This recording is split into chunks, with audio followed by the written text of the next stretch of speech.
In 1988, the mutilated body of a middle-aged man was found on the banks of an artificial lake in Brazil. Listed as one of the most disturbing deaths of a human being ever recorded, the question is who or what left the body on the reservoir.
It was the afternoon of the 29th of September, 1988.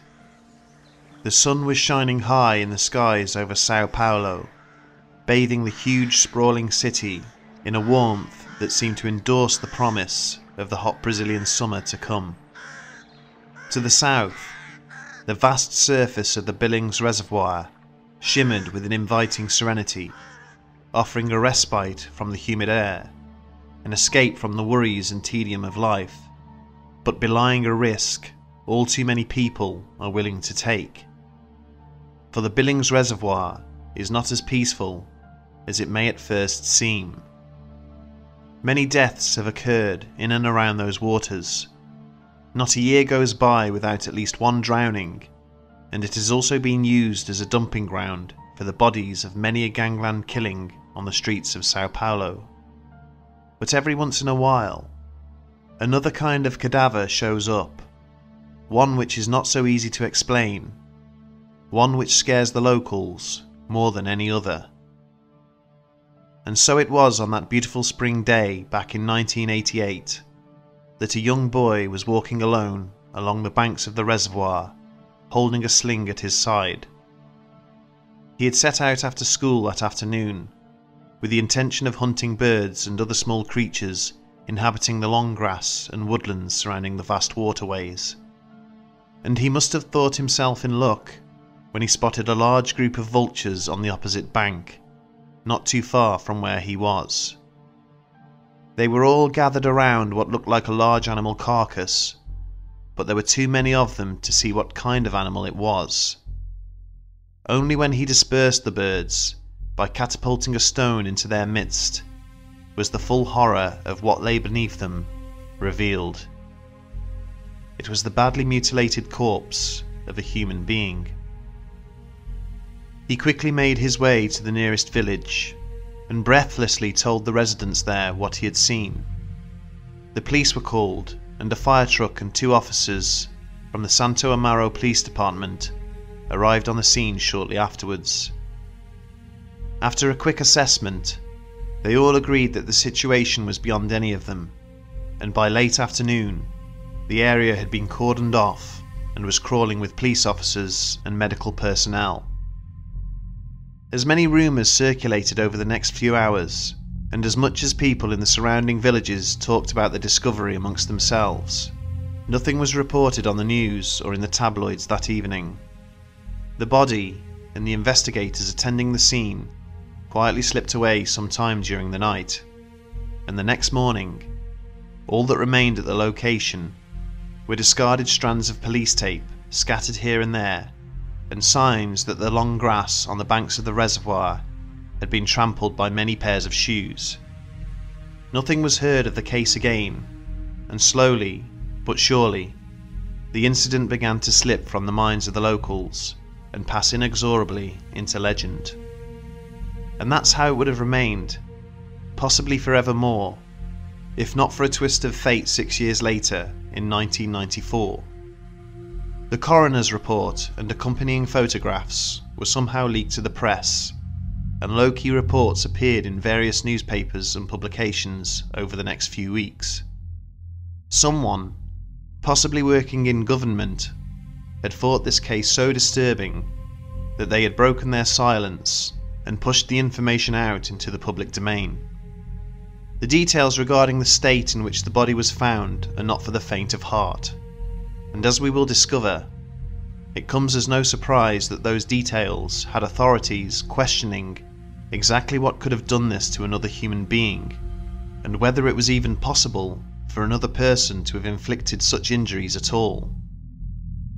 The identity of this unfortunate individual was determined by dental records, but was not widely divulged out of respect for the victim's family.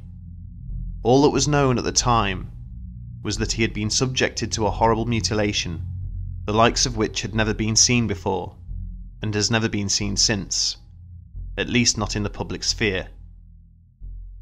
According to the autopsy report, the eyes had been extracted and eyelids cut away, the tongue had been removed, the left ear had been sliced off, the lips and flesh around the mandibles and neck had been excised, and a significant piece of the jawbone was missing. Examining the rest of the body, investigators found that the armpits had each been punctured by a single hole, around 1.5 inches in diameter. Similar holes were found elsewhere on the legs and arms, where it was discovered that flesh, including entire muscles, had been extracted. These apertures were all uniform in terms of size and the way in which they had been inflicted. In instances where there were two holes on opposite sides of the body, such as those located in the armpits and limbs, they were found to be symmetrically aligned with each other. When the coroner attempted to inspect the state of the victim's internal organs, he was shocked to find that these had been removed too.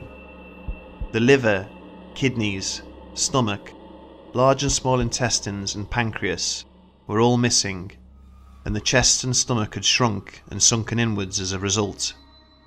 However, there was no incision in the abdomen besides another small hole where the navel should have been, similar in size to the others. This left the coroner no choice but to conclude that the organs, along with the muscle tissues, had been sucked out via these orifices, an unusual and completely unnatural method of extraction. The victim's colon had also been cored out, leaving a huge hole where the rectum should have been. He had also been castrated, and on top of all this, every single drop of blood had been drained from his body. When trying to determine which instruments had been used to inflict such injuries, investigators found that the holes made in the limbs and torso, the extraction of the rectum and scrotum, and the cuts made to the facial features all had a surgical quality to them. This indicated that they had been made with speed and absolute precision. All wounds showed a distinct lack of bleeding, either attributed to the fact that blood was being extracted at the same time the incisions were being made, or because the wounds themselves had been cauterized. Rigor mortis had not set in, despite the death having occurred more than 24 hours beforehand, and the corpse did not emit the usual cadaverous odours. Even though the body had been covered with vultures when it was first discovered, there were no signs to indicate that they had fed on the flesh or entrails. The most disturbing aspect of this case, however, was the fact that the toxicology reports showed no signs of anaesthesia or an accompanying paralysing agent having been administered at the time these injuries were inflicted. This was extremely odd, because there were also no signs of any kind of restraint found anywhere on the victim's body. This determined that the individual had been fully conscious during the entire procedure and must have been paralysed by some other means. It is unlikely that he was able to move freely due to the immaculate nature of the cuts. Indeed, when the cranial cavity was opened, the coroner's report listed two items: an unimpaired skull cap, meaning the cranium was otherwise undamaged, and signs of a cerebral edema. The presence of a cerebral edema without accompanying trauma to the skull is indicative of an agonizing death. The autopsy lists the cause of death as follows: acute hemorrhage in multiple traumatisms, there is a component of causa mortis by vagus stimulation. Roughly translated, this means that the victim died of cardiorespiratory arrest brought on by extreme pain. The report also states that there was an element of torture with regards to the death of this individual. The victim's name is known in smaller circles, but out of respect for his family, we will not divulge it here. What we will say is that he was a 53-year-old man who suffered with both epilepsy and alcoholism.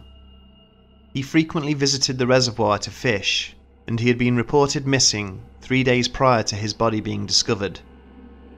Police found his clothes hidden in the woods on the opposite bank, suggesting that he had taken them off and had then swam 80 meters to the other side for a more lucrative fishing spot. Family members confirmed that this was a usual habit of his. He had been taking Gudernal for the epilepsy, and authorities initially believed that he had mixed alcohol with his medication, and that this had resulted in him experiencing a strong reaction, collapsing and dying after a strenuous swim. They believed that his body was then preyed upon by scavengers such as rats, insects and vultures, and that his injuries were a combination of decomposition and animal predation post-mortem. However, it was quickly established that this was unlikely due to other findings in the coroner's report. The victim had not been dead long enough for natural decomposition of the suggested magnitude to have taken place, nor had enough time passed in order for animals to have eaten the amount of flesh and organs that were now missing. Add to this the fact that there were no signs of predation even having occurred. There were no bite marks or telltale signs that are usually left by the beaks of carrion birds. All incisions were of an unnatural, possibly man-made origin. Despite the seemingly overwhelming evidence to suggest that foul play had occurred, investigators quickly closed the case and dismissed it as an unfortunate tragedy, stating that the man had died of natural causes, attributed to his illness and lifestyle choices. For this reason, the case is not widely known outside of Brazil, and even inside of Brazil, you would be hard-pressed to find someone who was familiar with the specifics.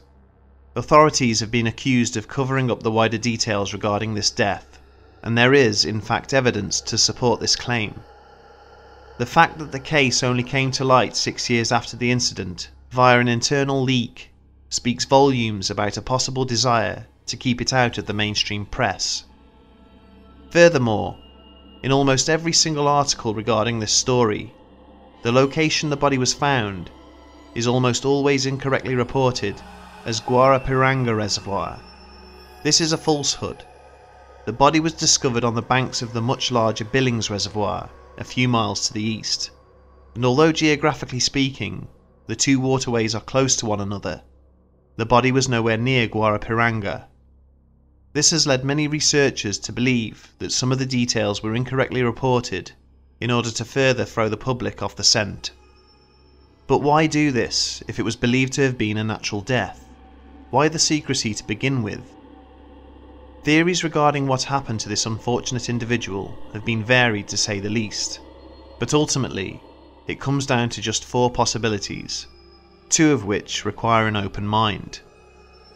First of all, if we are to look at this case with due diligence, we must question the official explanation, as at first glance it does not appear to stand up to scrutiny when we take into account the details of the coroner's report. As we have said, the presence of a cerebral edema suggests that this man died a very painful death, and whilst it is true that sufferers of epilepsy do not feel any pain during a seizure, there is no denying that the body itself goes through a variety of trauma, of which a cerebral edema is a rare but possible outcome. A particularly bad seizure will cut off oxygen supply to the brain, which in itself will cause varying degrees of damage, if not outright death. However, the autopsy clearly states that the victim had died from cardiac arrest. Whilst it is also very rare for an epileptic fit to cause such complications, seizures do increase a sufferer's heart rate considerably during an episode, and if violent enough, could cease heart function if particular variables regarding the person's lifestyle are met. As we have already learned, This individual was middle-aged and an alcoholic, and therefore could have had a compromised cardiorespiratory system under those circumstances. Although very unlikely, it is not beyond all possibility that both the cerebral edema and heart failure were brought on by an epileptic seizure. This still leaves the question, though, of how the injuries inflicted to the rest of the body had occurred. Some have speculated that the apertures could have been caused by some form of burrowing animal, which preyed upon the body after death and consumed the flesh and internal organs from within. But the uniformity of these holes, and the fact that they had a surgical quality to them, invites a degree of scrutiny upon this theory, particularly because of the cauterization of some of the wounds, which is wholly unnatural to say the least. As already determined by the coroner himself, it is highly unlikely that these abrasions were caused by predation or decomposition given the timeframes involved. So the question must be asked, could this individual have been murdered? And if so, who could have inflicted such injuries upon another human being? And perhaps more importantly, why would they kill somebody in this way? What was their motive, if they even had a motive at all? Murder was ruled out fairly quickly during the investigation, due to a lack of evidence suggesting another party's involvement. There was no indication of restraint, or signs of any kind of a struggle between the victim and a would-be attacker. There were also no other tracks other than the victims at the site where the body was discovered. Authorities also questioned whether it was even possible for another human being to have inflicted such injuries unless they were a highly skilled surgeon, and even then it would have been extremely difficult without some form of anaesthetic or paralysing agent. Extraction of organs via suction devices is used in some medical procedures, but it nearly always damages the organ being removed during the process. So what would have been the purpose of doing this besides abject torture?